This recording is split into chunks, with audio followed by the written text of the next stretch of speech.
My great pleasure now to bring on the mayor of Lynn, Massachusetts. I was going to say Senator Thomas McGee, but it's Mayor Thomas McGee. Mayor McGee, welcome back to MSO.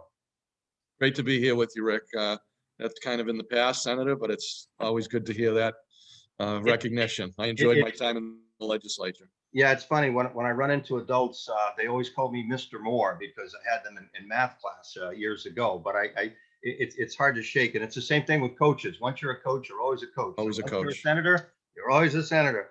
Anyway, Mr. Mayor, I appreciate your taking the time because I know that right now the time is of the essence, and from what I've been hearing with elected officials, this COVID thing has been all consuming for the last 9 or 10 months. But before that, I have to refer back to an interview you did with Bill Newell, your first week on the job, I think it was, as mayor. And you said that on the second day as mayor of Lynn, you had to weather a storm, a blizzard, and a 5-alarm fire. And I think that must have helped you get ready for this kind of thing, I presume. So it's been that kind of a year?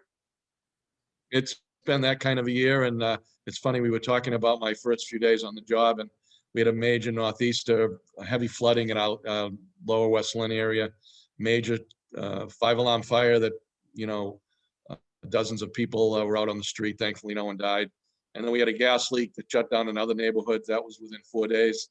So I guess it prepared me for what has happened in this year of, and obviously the people that work here in the city and make everything happen every day. It's a team effort.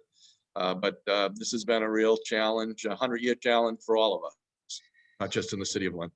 Yeah, and I think that before we get started on some details that you want to allay, I noticed on the website that City Hall now is open partially, and that would be by appointment, I presume. We're still we're working on that. We opened this week, so it's not by appointment. If you have to, the one public interaction right now, people are paying their taxes, and if it's either a bill that has to be paid by that people paying cash, we will be open for that transaction. We've had such an unbelievable impact with the cases. At one point, we were getting over 2,000 cases every 2 weeks in January, a huge spike. We had one day over 210, 214 cases. So the city was really being impacted across the board. So we're really continuing to highlight what we need to do to stay safe, keep it spread down, and ensure that our employees and the public, while continuing to do the business, it's being done online. Anything you need to do, you can get either by phone or online, but we're getting back into the reopening phase to get getting people the services they need. And like I said, at least at this point, that's the first step, getting the cash payments that people need to make by cash for either taxes or for other purposes to the city. I can't imagine how difficult it is logistically to coordinate vaccine, to coordinate the testing, first of all, and then the vaccine from federal down to state, then to city. And you have had experience, obviously a lot of experience at the State House in dealing with the kind of logistics. And a city the size of Lynn, it's just so vast in so many different ways.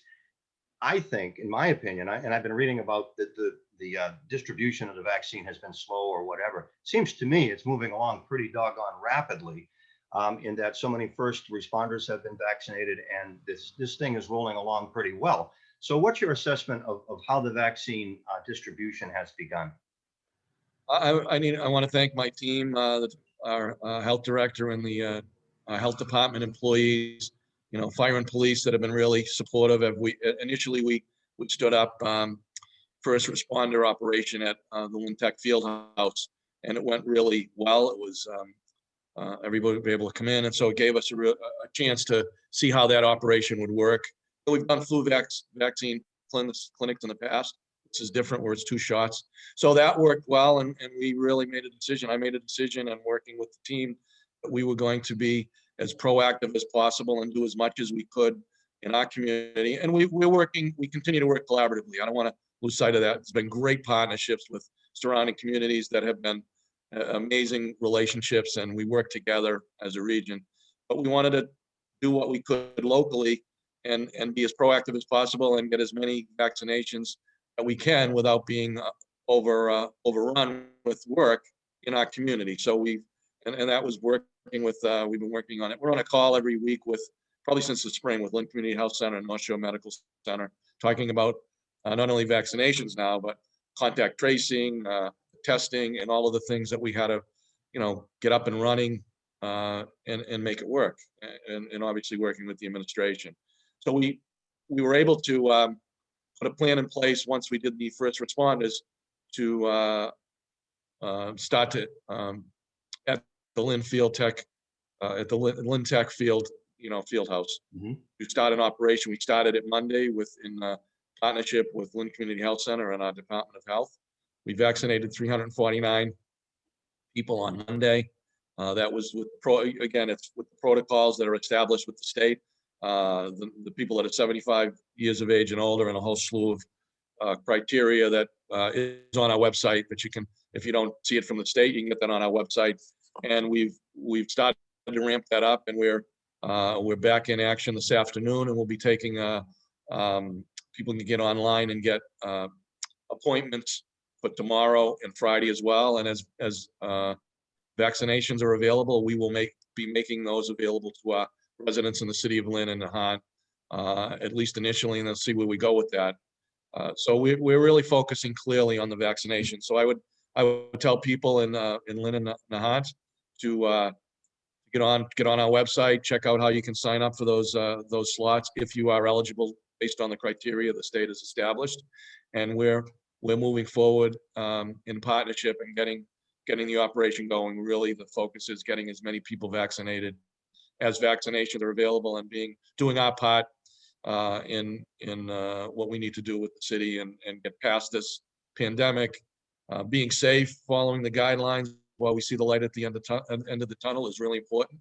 So we limit the spread, which helps with the vaccination efforts. But we really are going to be full speed ahead as much as we can to do what we need to do to get people vaccinated in the city. How much can you explain to me how the vaccine gets to people in Lynn? Because I have no idea how this works. I haven't seen any trucks coming in and out of Gloucester or whatever. How does that work? I know FedEx from the beginning. I don't know if you early on. There was a couple of stories on the national news where FedEx was starting probably in December, I think. FedEx is very involved in getting the vaccinations out. So we do get vaccinations from FedEx. I know there was a delivery, I think, coming in today of vaccinations. So there's a number of ways to do it, but I know FedEx and others are part of that process. Mhm. Not just FedEx, but I think there's a number of delivery services that is using FedEx as an example. And so it's logistically, we work with the state.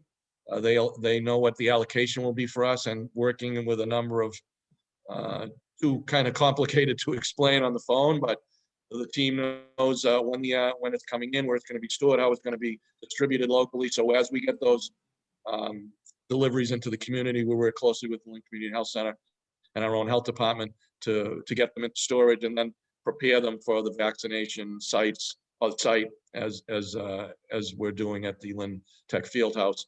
We're also with the different, there's two. We also have an allocation that we're utilizing for our senior, lower income senior housing areas. So we're starting to create, that starts today as well, a mobile operation. And it's, again, as vaccinations are available. And all of these are subject to people signing up and getting registered for a vaccination. So you can't just walk in, you have to make an appointment. But we are doing a couple of different areas right now. So we got through the process with the state, federal government, and the state allocating those and delivering them. Then we get them and we store them, and then we, through a set of protocols, prepare them on site to ensure that the amount of vaccinations we're delivering today are in the syringes, so that there's no waste. So we make sure that as people are scheduled, we know how many vaccinations we're giving. We'll prepare those vaccinations because you have to warm them up for a certain period of time. So it is really a bit of a process, but I have to say that I'm totally impressed with the health professionals that are working with us in the Community Health Center and our own Department of Health employees, putting all of that easily together, and the fire, EMTs and paramedics and others, police, that are all part of this operation. It's pretty impressive that, when you think about the complications of getting it delivered, making sure that these vaccinations are stored properly and getting them into people's arms is a process that needs to be followed precisely. But like I said, I was there Monday and watching that operation and getting really good feedback from people in the community, how well it went, seeing how prepared they are and how professional they are in making it work. And I think I'd be remiss if I didn't, make this, because I know there's a lot of people that are uncomfortable about getting a vaccination. But I think just reiterating how safe this is, this process was not rushed. This was a long, well scienced and process to establish these vaccinations, make sure that they were done in the right way. All of the work that had to be done was done. These are safe, they're effective, and it's really going to help us get through this pandemic that's really devastated our community and our country. We really can make it. We can really make the end of the tunnel happen with all of us coming together and make it work. I think it's amazing how this thing is rolling along so quickly, and finally the so-called curve is beginning to flatten and so on. And the governor recently loosened some restrictions on the phases and so on. So what's your advice now, Mr. Mayor, to Lynners in terms of where we are while waiting for a vaccination? Perhaps what are we supposed to do? I'm sure that it should be a matter of patience and diligence. It's tough to hear because we all are probably at our wits' end and we're tired of it, wearing masks and doing that. But we can't lose sight of the goal line.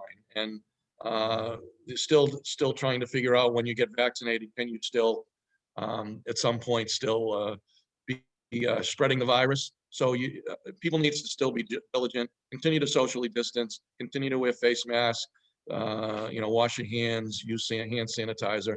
And as Dr. Roberts has said numerous times, you should really be avoiding places where you're sharing air with people that you don't spend time with until we start to see the real results of both vaccinations and continuing reductions in the spread. The vaccinations, I think Johnson & Johnson news was great, the single dose vaccination.